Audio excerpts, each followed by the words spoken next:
Hello, everybody. Thank you so much for tuning in today. This is the Bodega Cat Book Club Spiritual Edition. And today we're continuing our reading of Thiaoouba Prophecy, The Golden Planet by Michel Desmarquet. And the subtitle is A True Report by the author who was physically abducted to another planet. I wonder what it's like to be in another dimension on another planet. Anyways, it's very interesting, eh? Okay, so this particular book was inspired by a podcast I did. I interviewed a gentleman named Samuel Chung, and he was instrumental to getting this book translated into Chinese and published in Chinese. So apparently it's very popular in China. So I guess people in China are more open-minded than we are, right? So I'll leave the podcast in the description box below. And while you're there, you could check out our other podcasts as well. We have a monthly podcast. I try to do it monthly anyways. Uh Interviewing, I interview different people with different topics and different specialties, and I think they're all pretty interesting to me. But anyways, you could check that out and it's on our website as well. And we also put out a monthly newsletter, all things Bodega Cat Healing Center. So you could sign up for that and keep in touch that way. Uh, we also have other book clubs that we have. On Wednesdays, we have the health book club, and Thursdays, we have financial book clubs. So you can join us there as well. And if we put our past um, books that we've read as well as podcasts that we did on YouTube. So you could check out our YouTube channel. And if you have a recommendation, a book recommendation for the book club to read, you could leave leave that information in the description box below. I'll leave a link in the description box below. Um, and you can recommend it, and we'd love to read it. Of course, at our discretion. So, if you find this helpful and you want to support us, you can buy me a coffee or check out our merch. We're working on new designs with different designs and different merchandises that we're going to put up hopefully pretty soon. We're still working on it, but you could come back periodically, check it out, and support us that way. Okay. Oh, and then if you're local in the Los Angeles area, come visit us in person in our healing center. We use technologies based on Nikola Tesla's scalar wave research for holistic healing for both animals, domestic cats and dogs, and humans. So you could check us out there. And we'd love to meet you face to face, get to know you, and welcome you to part of our community. All right, let's do this. I hope you're enjoying this book. It sounds very science fiction. It's at the very least, it's entertaining if you don't, if you're not into things like that. But I'm pretty open-minded and I like to expand my imagination and expand my mind.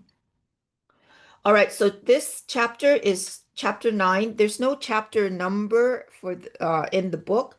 Um, the numbering of the chapters more for me, for my, gratification, I guess you can say. But this particular chapter is called Our So-Called Civilization. And I'm just going to move the camera in a little bit. If you have a book, you could follow with us there. If not, you can follow with us here on the camera.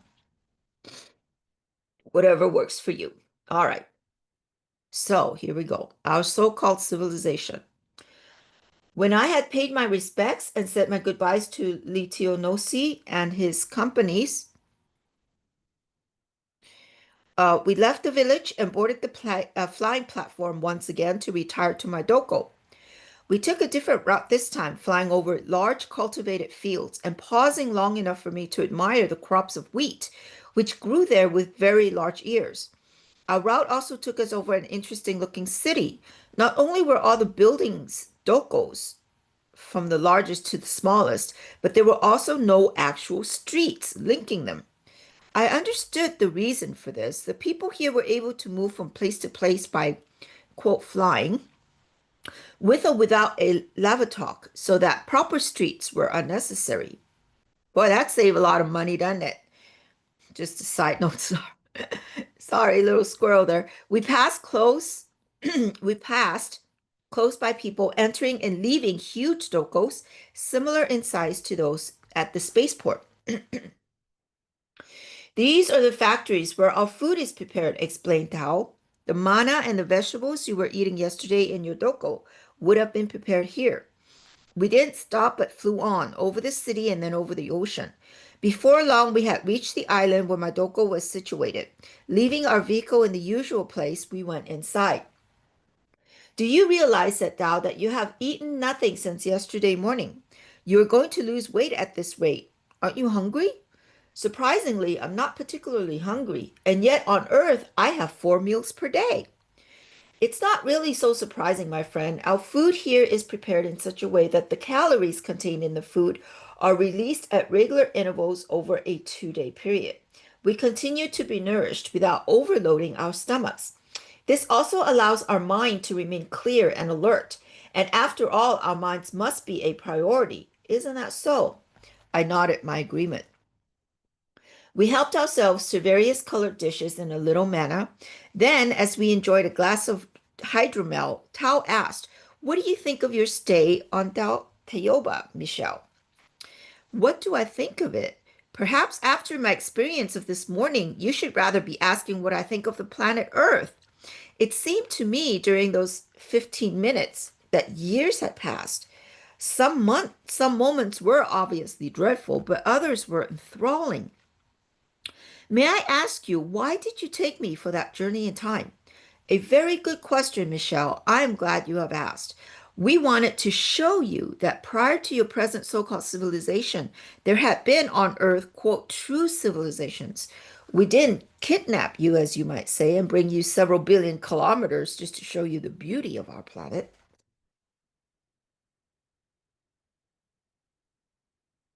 You were here because you belong to a civilization that has taken a wrong turn. Most of the nations on Earth believe themselves to be highly advanced, which is not so. Rather, their cultures are decadent. From the leaders and so-called elite classes, the whole system is distorted. We know this because we have kept a very close watch over planet Earth, particularly during recent years, as the great Theora explained to you. We're able to study what is happening in a whole range of ways. We can live among you in physical bodies or in astral presence. We are not just present on your planet, we're able to influence the behavior of certain of your leaders, fortunately for you. For example, our intervention prevented Germany from being the first nation to have the use of the first atomic bomb. For it would have been disastrous for the rest of the people on Earth if Nazism had triumphed at the end of the Second World War. As you will appreciate, any totalitarian regime signifies a great backward step for civilization. When millions of people were sent to the gas chambers simply because they were Jews, their murderers cannot pride themselves on being a civilized people. Still less could the Germans believe themselves to be the chosen people. To act as they did, they had to have fallen lower than any tribe of cannibals. The Russians, who sent thousands to work on concentration camps and who eliminate thousands more on the grounds they represent. Oops, sorry, a little distorted there. Okay, the Russians who send thousands to work in concentration camps and who eliminate thousands more on the grounds they represent a danger to the regime are no better. On earth, there is a great need for discipline, but discipline does not mean dictatorship. The Great Spirit, the Creator Himself, obliges no creature, human or otherwise, to do anything against its will. We all have free will, and it is up to us to discipline ourselves in order to improve spiritually. To impose one's will on another in a way which deprives the individual of the privilege of exercising his own free will is one of the greatest crimes that man can commit. What is happening now in South Africa is a crime against all humanity. Racism itself is a true crime. Tao, I interrupted. Excuse me. There's something I don't understand. You say that you prevented the Germans from being the first to have the atomic bomb, but why did you not prevent all countries from having it? You must admit that at the point we have arrived at with atomic arms, we're sitting on a volcano. What do you say of Hiroshima and Nagasaki? Don't you feel in some way responsible? Michelle, of course you look at such things in a very simplified way. Everything for you is black and white, but there are also many shades of gray. If the Second World War had not been stopped, as it was by the bombing and destruction of those two cities, there would have been many more deaths, 3 times as many as there were victims of the atomic bombs. As you say in your language, we chose the lesser of the two evils. As I have told you before, we can lend a hand, but we don't concern ourselves with the fine details of a situation. There are very strict rules to be followed. The bomb had to exist, just as on all planets it is eventually discovered. Once in existence, we can either watch what ensues as spectators or we can intervene.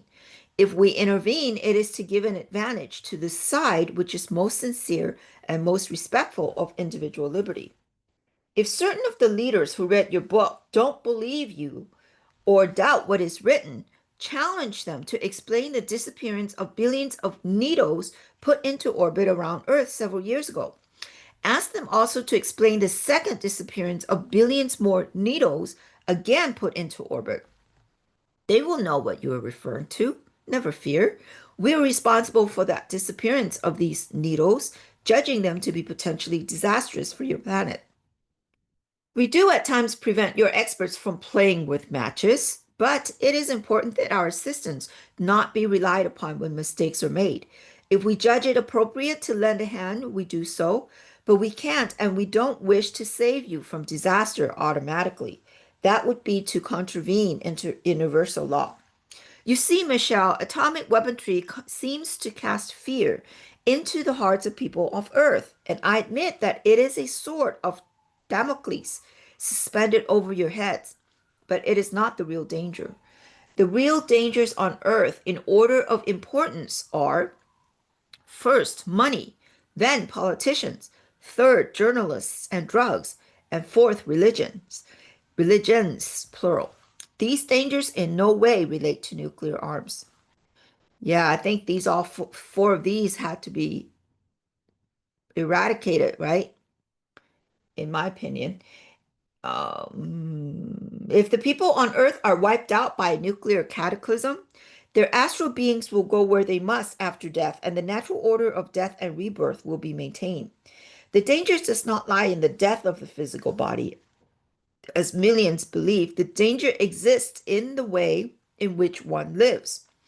On your planet, money is the worst of all evils. Try now to imagine life without money.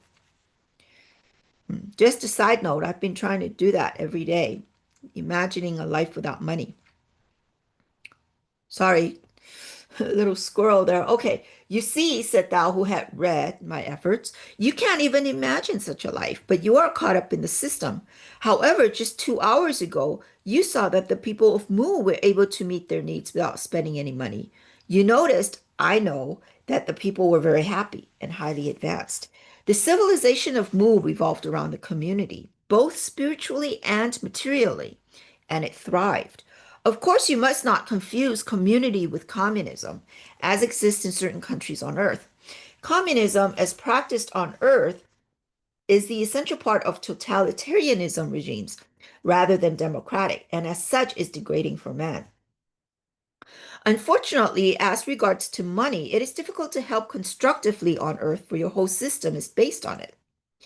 If Germany needs 5,000 tons of Australian wool, it cannot send in exchange 300 Mercedes and 50 tractors. Your economic system doesn't work this way. It is, therefore, difficult to improve the system. On the other hand, such much could be achieved in regard to politicians and political parties. You're all in the same boat, and there is a useful comparison to be made between a country or a planet and a boat. Every boat must have its captain, but to run well, it requires skill and a spirit of cooperation among the sailors, as well as the respect and quick thinking. If, as well as being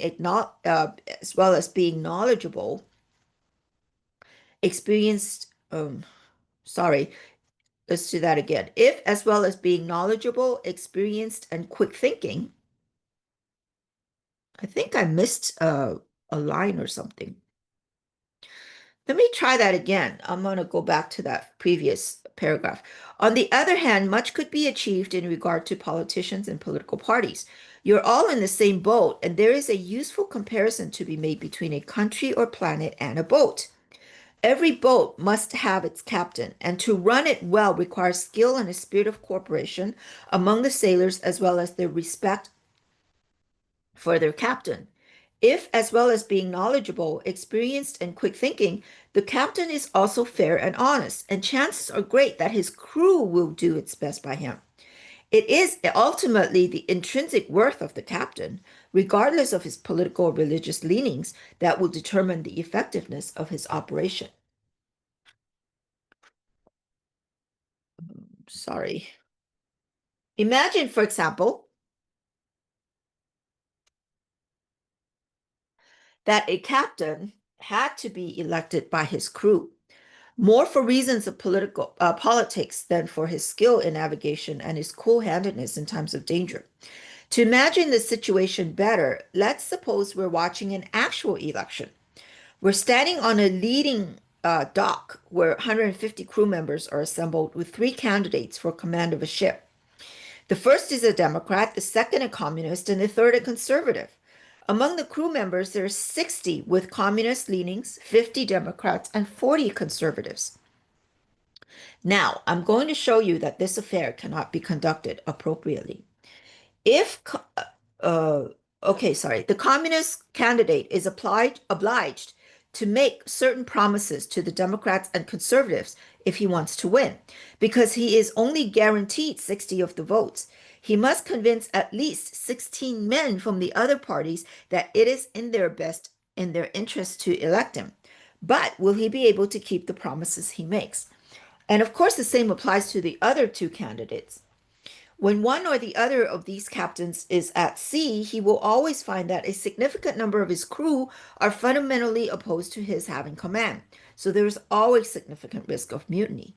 Of course, this is not the method by which a captain achieves his command. Fortunately, I merely wish to illustrate the dangers that are inherent in selecting leaders on the basis of political bias rather than for their ability to lead people honestly in appropriate directions.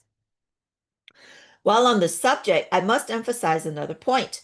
When our captain-elect is at sea, he is the one and only leader of the vessel. Whereas when a party leader is elected as head of state, he is immediately confronted with a leader of the opposition. From the very beginning of his leadership, whether his decisions are good or bad, he will be systematically criticized by the opposing party, bent on his demise. How can a country be properly governed under such a system, Michelle? Do you have a solution? Of course, and it has already been described to you. The only solution is to follow the example of the government of Mu. This is to place as head of state a leader whose unique goal is the well-being of the people, a leader not motivated by false pride or party and personal pecuniary ambition to do away with political parties and the resentment, the grudges, the hatred that go along with them, that go with them, and to hold out your hand to your neighbor, to accept him and work with him, regardless of differences you may have. He is, after all, in the same boat with you, Michelle. He is part of the same village, the same town, the same nation, the same planet. What is the house which shelters you made of, Michelle? Of bricks, of wood, piles, plaster, nails. Indeed, and what are all these materials made of? Atoms, of course. Perfect. Now, these atoms, as you know, have to connect very closely in order to form a brick or any other building material. What would happen if these atoms repelled each other instead of combining as they do? Disintegration. And there we are. When you push away your neighbors, your son or your daughter, if you aren't always ready to help even those whom you don't like, you contribute to the disintegration of your civilization. And this is what is happening on Earth more and more through hate and violence. Wow, this is such an appropriate passage, chapter for what's currently occurring in the current geopolitical uh, theater, I guess you can say, huh? A little side note there. All right, consider two examples well known to all on your planet, which prove that violence is not a solution. The first is Napoleon Bonaparte. By the use of arms, he was able to conquer all of Europe, and he established as national leaders his own brothers to diminish the risk of treason. It is widely accepted that Napoleon was a genius and indeed a competent organizer and legislator. Since 200 years later, many of his laws still exist in France. But what has become of his empire, Michelle? It quickly disintegrated because it had been established through the use of arms. Hitler similarly sought to conquer Europe by force, and you know what happened there. Violence does not pay and never will. The solution lies rather in love and the cultivation of minds. Have you ever noticed that all around the world, and particularly in Europe, you have many more great writers, musicians, and philosophers emerging in the 19th and early 20th century? Yes, I believe it is so. Do you know why? No. Because along with the advent of electricity, the internal combustion engine, the automobile, the airplane, and such like, the people of Earth neglected the cultivation of their spirituality and focused on the material world. Now, as the great Theora explained, materialism poses one of the greatest threats to your present life and your future lives. After politicians, you have the problem of journalists and reporters. There are some among them, although unfortunately rare, who try to do their job by disseminating information honestly and sincerely, attending carefully to their sources. But we are greatly alarmed that most of them seek only sensationalism. Your television stations, too, screen more and more scenes of violence. If those responsible were obliged to study psychology before being able to undertake such grave responsibilities, a step in the right direction would have been taken. Your reporters seem to seek and even prey on scenes of violence, murder, tragedy, and disaster. We are sickened by their behavior. The leaders of a country, the journalists, in fact, anyone who, by their position, is able to exert influence on the people, has an enormous responsibility towards millions of people who are no more nor less than his fellow creatures. Too often, even those who have been elected to their positions by the people forget the obligations they have in this regard until, that is, a few months prior to a new election, when it occurs to them that the people are dissatisfied and might vote them out. This is not the case with journalists, though, as they have not needed to inspire confidence in the people in order to attain their positions, and yet they have a similar power to influence in ways which are good or bad. Indeed, they are capable of doing much good when they alert public attention to danger and injustice, and this should be their main function. To return to the need for such high profile people to understand and apply psychology, I will give you a good example to illustrate what I mean. On TV, we see the following report. A young man was just taken a rifle and killed seven people, including two women and two young children.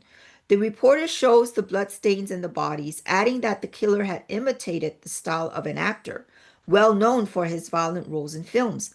And the result, the murderer is going to be proud of himself.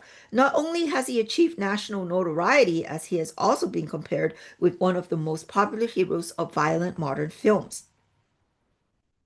But beyond that, another such madman who sees the report and hears the commentaries of reporters who pay unwarranted attention to this odious crime will be inspired to seek his own moment of national glory. Such a person is usually a failure, someone repressed, frustrated, inhibited, someone ignored who yearns for recognition. He has just seen the report and he knows that all violence is reported and sometimes exaggerated by TV reporters and journalists. Perhaps this picture will appear on the front page of all newspapers, And why not? Then he will go before the courts and perhaps be referred to by a name like Jack the Ripper or the Strangler with the velvet glove.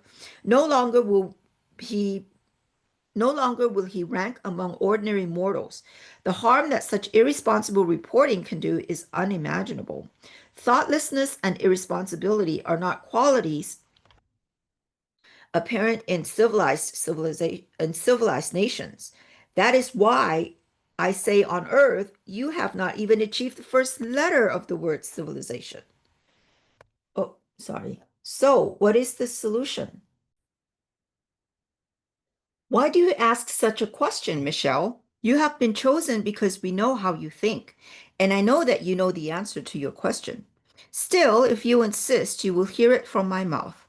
Journalists, reporters, and anyone else whose function is to disseminate information should devote no more than 2 to 3 lines to such cases of murder. They could simply say, "We have just learned of the murder of 7 people by an irresponsible lunatic. This murder occurred at whatever location and is a sorry event in a country that considers itself to be civilized." Full stop. Those who seek their day or weeks of glory would surely sidestep murder as a means of attaining it, if their efforts receive so little publication in return. Don't you agree? What then should their reports comprise? There's so many worthwhile things to show. Reports of worthwhile events which improve the psyche of Earth people rather than brainwashing them in a negative way. Reports such as the risking of life to rescue a child who was drowning, for example, or of assistance given to the poor to improve their lot. Of course, I agree with you entirely, but I'm sure the circulation of newspapers depends on the sensational news they contain. And there we are, back at the root of all evil that I mentioned earlier: money. This is the curse that undermines your entire civilization. And yet, in this particular case, the situation could be reversed if those responsible were motivated to change. On no matter which planet, the greatest dangers to humankind are ultimately of a psychological rather than material nature. Drugs similarly affect the psyche of the individual. Not only do they ruin physical health, they also reverse the individual's process of universal evolution. At the same time as they induce states of euphoria or artificial paradise, they're also directly attacking the astral body. I will elaborate on this, for it is of great importance. The astral body can only be harmed by 2 things: drugs and the vibrations occasioned by certain kinds of noise. Considering only drugs, it must be understood that they have an influence that is totally against nature. They remove the astral body to another sphere where it should not be. The astral body should be either in a physical body or with its higher self, of which it is a part. When drugged, an individual's astral body is as though asleep, experiencing artificial sensations that completely distort his or her judgment. It is in the same situation as a physical body is during an important surgical operation. If you like, it's like a tool that we bend or break by using it incorrectly or for a task for which it is not intended. According to the length of time that a person is under the influence of drugs, his or her astral body is going to decline, or more exactly, it is going to become saturated with false data. Recovery for the astral body can take several lifetimes. For this reason, Michelle, drugs should be